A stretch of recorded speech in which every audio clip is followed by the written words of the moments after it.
Imo ব্যবহার করতে করতে হঠাৎ কি খেয়াল করলেন আপনার প্রিয় কোনো বন্ধু বা পরিচিত কেউ আপনার মেসেজে রিপ্লাই দিচ্ছে না? আপনি কি তার প্রোফাইল পিকচার বা অনলাইন স্ট্যাটাস দেখতে পাচ্ছেন না?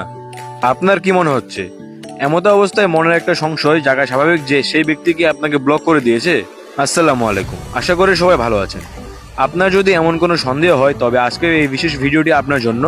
দেখুন, ইমো অ্যাপের প্রাইভেসির কারণে সরাসরি কোনো ব্ল্যাকলিস্ট বা সেটিংস নেই যেখানে গেলেই দেখা যাবে কে কে আপনাকে ব্লক করেছে। অনেকে ভুয়া অ্যাপ বা ভিডিওর মাধ্যমে আপনাকে দেখায় যে কিভাবে আপনারা দেখতে পাবেন কে কে আপনাকে ব্লক করেছে, বাট এমন কোনো কিন্তু ট্রিক্স নেই। তবে কিছু টেকনিক আছে যেগুলোর মাধ্যমে আপনারা দেখতে পাবেন বা বুঝতে পারবেন, 100% শিওর হতে পারবেন যে কেউ কি আপনাকে ব্লক করেছে কিনা। আজকের এই ভিডিওতে আমি আপনাদের সাথে সেটাই শেয়ার করব যে 4টি প্রমাণিত বা কার্যকরী টেকনিক যেগুলোর মাধ্যমে আপনি আপনার মনের সমস্ত সংশয় দূর করতে পারবেন, অর্থাৎ কেউ কি আপনাকে ব্লক করেছে কিনা সেটা আপনি ইজিলি বুঝতে পারবেন। তো মূল টিউটোরিয়ালে যাওয়ার আগে ছোট্ট একটা রিকোয়েস্ট, এমন সব দরকারি এবং প্রফেশনাল টেকনিক নিয়মিত পেতে আমাদের চ্যানেলটি এখনই সাবস্ক্রাইব করে দিন এবং বেল আইকনটি চেপে রাখুন। তো 1 নাম্বার টেকনিকটা হচ্ছে প্রোফাইল পিকচার। কেউ যদি আপনাকে ব্লক করে তবে প্রথমে তার প্রোফাইল পিকচার আপনার কাছে আর শো করবে না। সেখানে ইমোর একটি সাধারণ বা ডিফল্ট সাদা আইকন দেখা যাবে। অর্থাৎ যখন কেউ আপনাকে ব্লক করবে তখন আপনি কিন্তু তার প্রোফাইলের পিকচারটা দেখতে পাবেন না।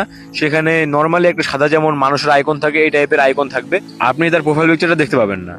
এরপরে 2 নাম্বার যে টেকনিকটা রয়েছে সেটা হচ্ছে লাস্ট সিন বা অনলাইন স্ট্যাটাস হাইড হওয়া। সাধারণত কেউ অনলাইনে থাকলে, অনলাইন বা অফলাইন থাকলে লাস্ট সিন সময় লেখা থাকে, কিন্তু কেউ ব্লক করলে তার নামের নিচে স্ট্যাটাসগুলো একেবারেই ব্ল্যাঙ্ক বা ফাঁকা হয়ে যায়। অর্থাৎ যখন কেউ আপনাকে ব্লক করবে তখন কিন্তু আপনি তার নামের নিচে কিছু দেখতে পাবেন না, যে সে কতক্ষণ আগে অনলাইন ছিল বা সে কি এখন অনলাইন আছে কিনা, এসব কিছু আপনারা দেখতে পাবেন না। এরপরে 3 নম্বর টেকনিকটা হচ্ছে মেসেজের টিক মার্ক চেক করা। তো যদি আপনি কাউকে মেসেজ পাঠান এবং তারপর দেখেন যে সেখানে শুধুমাত্র সিঙ্গেল টিক হয়ে আছে এবং সেই সিঙ্গেল টিকটা আর ডাবল টিক হচ্ছে না, তাহলে আপনারা বুঝতে পারবেন যে সে আপনাকে ব্লক করে রেখেছে। কারণ যখন সে অনলাইন আসবে তখন কিন্তু আপনার মেসেজটা তার কাছে গেলে ডাবল টিক হবে, বাট যখন আপনাকে সে ব্লক করে রাখবে তখন কিন্তু সেটা ডাবল টিক হবে না, সেটা সিঙ্গেল টিক হয়ে থেকে যাবে। তো এইভাবে করে আপনি বুঝতে পারবেন যে কেউ আপনাকে ব্লক করেছে কিনা।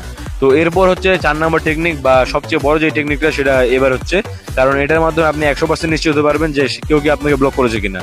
তো এটা করার জন্য আপনারা কি করবেন, আপনারা সেই ব্যক্তিকে নিয়ে একটা গ্রুপ খোলার চেষ্টা করবেন, মানে নিউ চ্যাট দিয়ে একটা গ্রুপ খোলার চেষ্টা করবেন। তো যখন আপনারা সেই ব্যক্তিকে নিয়ে গ্রুপটা খোলার চেষ্টা করবেন তখন যদি সেই ব্যক্তিকে নিয়ে আপনারা গ্রুপটা খুলতে না পারেন বা কোনো ইরর আসে, তাহলে আপনারা বুঝে ফেলবেন যে সেই ব্যক্তি আপনাকে ব্লক করেছে।